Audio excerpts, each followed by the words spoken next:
ખરેખર તમે આ સભાના લાયક જ નથી. હકીકત છે.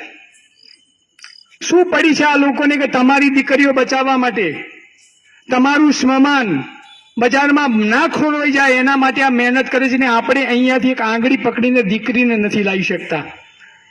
કોઈ ફરક નહીં પડે, મારે કોઈને આમાંથી વેવાઈ નથી કરવાના. એ ના ફરક પડે તો મને કોઈ વાંધો નથી, પણ કડવો જ છું ને હકીકત છે. અને આનો જ લાભ આ વિધર્મીઓ ગણીએ કે અસામાજિક તત્વો ગણીએ કે લુખોએ ઉઠાવે છે. મારી નજર સામે દીકરીઓ અહીંયાથી એક્ટિવા લઈને જાય છે. કદાચ અહીંયા બેઠેલા લોકોને આટલી વાત સમજાય છે, અહીંથી થોડી દૂર પણ આ વાત જાય છે અને એમને સમજાય છે કે મારા દીકરીઓ માટે વાત કરવા આવે છે.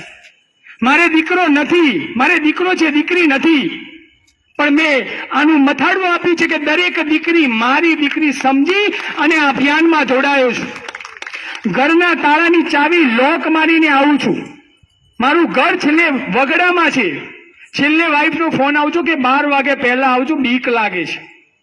પણ હું એમ કહું છું કે મારો સમાજ જે દીકરી ભાગી જાય એના સમાજના ડર છે ને એ પહેલે મારે દૂર કરવા માટે મારે રાત્રે 1 વાગશે પણ વાગશે તો તું સૂઈ જજે. હું કોના માટે આવું છું? આ બધા કોના માટે આવે છે?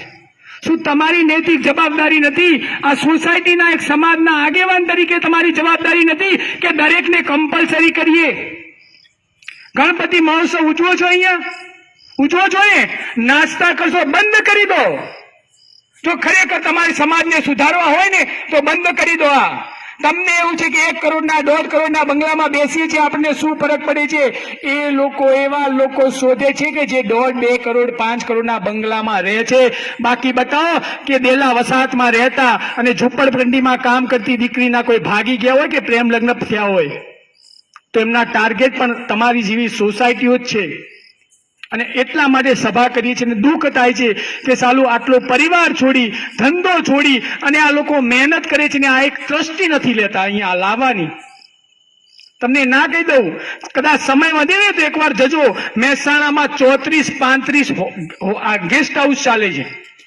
એના અહીંયા ગેસ્ટ હાઉસનું બોર્ડ હોય ને ત્યાં 1 કિલોમીટર દૂર ઉભા રહેજો. તમારી દીકરીઓના એક્ટિવાની ડેકીમાં 1 ઝૂંકડી કપડા એક્સ્ટ્રા હોય છે. ના હોય તો કહી દઉં તમને, હું સાક્ષી છું. ઘરેથી કયા કપડા પહેરીને જાય છે, બજારમાં કયા બેનપણીના ઘરે કપડા બદલે છે, આખો દિવસ ફરે છે, ફરીથી બેનપણીના ઘરે જાય છે અને તમે આપેલા કપડા પહેરીને ઘરે આવે છે. આ હકીકત છે આ સમાજની. આ યાદ રાખજો. તમારા સોનાના ઘરેણાઓ એ તમારી તિજોરીમાં પડ્યા છે, તમારા લોકરમાં પડ્યા છે. વિનંતી કરું છું, ગમે તેવી દીકરી હોય એની એલસી, એનું આધાર કાર્ડ અને એનો જન્મનો દાખલો, આ 3 વસ્તુ લોકરમાં મૂકો. બાકી દાગીના સોફા ઉપર મૂકી દો. આ ભાઈઓની તાકાત છે, ફરીથી કમાઈ લેશે. પણ એ દીકરી ભાગી જશે ને તો સમાજની આ 5 કરોડનો બંગલો છે ને એ ઝૂંપડી દેખાશે. અને આવા કેસો જોયેલા છે, કેસો લીધેલા છે. આ બધા જેલમાં ગયા છે, કોના માટે ગયા છે? મારા ઉપર કેસ ચાલે છે, કોના માટે ચાલે છે? મારા માટે. એકય કેસ મારા પરિવાર માટે નથી. સમાજની દીકરી, સમાજને કે અન્યાય થયો હોય ને એના માટે છે. જે પણ અહીંયા આયોજન કરે છે ને, ગણપતિ નવરાત્રીનું આયોજન, 1 દિવસ એનું સેશન રાખો. અહીંયા બધા બેઠેલા છે, અમારી જરૂર નથી. તમારે બોલી શકો છો દીકરીઓ વિશે, નથી બોલી શકતા. કોઈ મા બાપ ખરાબ નથી, કોઈ દીકરી ખરાબ નથી.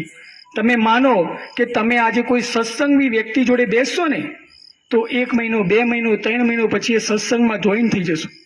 તમે કોઈ ચોર જોડે બેસશો ને તો તમને વિચારો ચોર જેવા આવશે.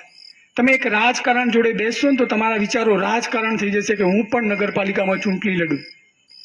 અને તમારી દીકરી કોની જોડે બેસે છે? આમાંથી કેટલા મા બાપ એમ માને છે કે મારી દીકરીના મોબાઈલનો પાસવર્ડ મને ખબર છે? હાથ અધર કરો. જઈને ઘરે જઈને મોબાઈલ પેલા તોડી નાખો, કાં તો પાસવર્ડ લો. અને આવી તાકાત ના હોય ને તો દીકરી જન્મવા માટે તમે લાયક નથી. અમારા શબ્દો કડક છે પણ કડવા છે તો સાચા છે. તમારી દીકરીનો પાસવર્ડ મોબાઈલનો કેમ ખબર ના હોય? મારો દીકરો છે 11 વર્ષનો, જોઈ લો મારા મોબાઈલમાં. એની યુટ્યુબની લિંક અને મારા યુટ્યુબની લિંક સેમ છે. એ યુટ્યુબમાં નાનો કાર્ટૂનનો વિડીયો જોયે ને તો પણ મને બતાવે કે એને શું જોયું છે. દીકરો છે તો પણ હું ચિંતા કરું છું. કારણ કે જોતો તો નથી ને કે ડ્રગ્સ શું છે, દારૂ શું છે, દારૂની પાર્ટીઓ શું છે, એ તો નથી જોતો ને. યુટ્યુબમાં સેમ છે મારી ને વાઈફમાં. તમારી દીકરીના પાસવર્ડ તમને ખબર નથી. ના પાડી દો, મોબાઈલ નહીં મળે. અહીંયા જેટલા બેઠા છે એમના 5 મોબાઈલ છે, એના કરતાં દીકરીનો મોબાઈલ મોંઘો હશે. આટલી તો ચિંતા તમે દીકરીની કરો છો. ના કરો, ભલે દીકરીને જે માનવું હોય માને. તમે નાના હતા ને ત્યારે દવા પીતા હતા. શું કરતા હતા? ના પીવો એટલે નાક બંધ કરીને દવા પીવડાવતા હતા. એની માને ખબર હતી કે આ જો દવા નહીં પીવડાવું તો આ બીમાર પડશે, મરી જશે, એટલે એને દવા પીવડાવવી પડે. તો આપણી દીકરીને સમજ નથી. એ વખતે નાની હતી ત્યારે પીવડાવતા હતા ને. પણ અત્યારે ભલે ગમે તેવી મોટી થઈ ગઈ હોય, 80 વર્ષના ડોસી થઈ જાય ને તો પણ એના મા માટે દીકરી જ હોય. અને આપણી દીકરી અત્યારે વાયરામાં જે ખબર નથી પડતી મારી જવાબદારી શું, તો પણ તમને તો ખબર છે ને મારી જવાબદારી શું. એને દવા તમારે પીવડાવવી પડશે, સમાજને જે કહેવું હોય કે. બાકી આ જ રીતે અમે સભાઓ કરીશું અને આ જ રીતે લોકો સાથ અને સહકાર આપશે ને તો એકવાર આ લોકોનું પણ મોરલ તૂટી જશે. સાચી વાત કે ખોટી વાત? અને આ બધા ગાંડા છે. આમાંથી કેટલા લોકો માને કે મને ભગવાને બધું આપ્યું છે, બધું, જમીન, દીકરી, છોકરો સારો, સંસ્કારી, વહુ, એના છોકરા, કેટલા બધાને ક્યાંક ને ક્યાંક નથી આપ્યું ને. હા, પણ હું એક વાત કહું, જે મને નહીં આપી એવું કોઈને ના આપ્યું એવું કહેજો. બુદ્ધિ કોને ઓછી આપી છે આટલામાંથી? બધાને આપી છે. કોઈ ગાંડું છે આમાં? આ બધા બેઠા, આ બુદ્ધિ વગરના બધા બેઠા છે, ગાંડા બેઠા છે. એટલા માટે તો તમારી દીકરીઓ બચાવવા આવે છે. બધી બાકી ડાયા લોકો તો બંગલામાં એસીમાં જઈને ટીવી જોવે છે. આ બધાને ભગવાને બુદ્ધિ ઓછી આપી છે અને ગાંડા છે ને એટલે સમાજ માટે દોડે છે. બાકી ડાયા લોકો દોડતા નથી. તમને પણ મેસેજ વાંચ્યા પછી ક્યાંક ચિંતા થઈને એટલે તમે આવ્યા છો, એટલે તમે ગાંડા જ છો. બાકી ડાયા લોકો આવતા નથી. તો દરેક બહેનોની વિનંતી છે, આપણે પણ એક ગ્રુપ બનાવીએ.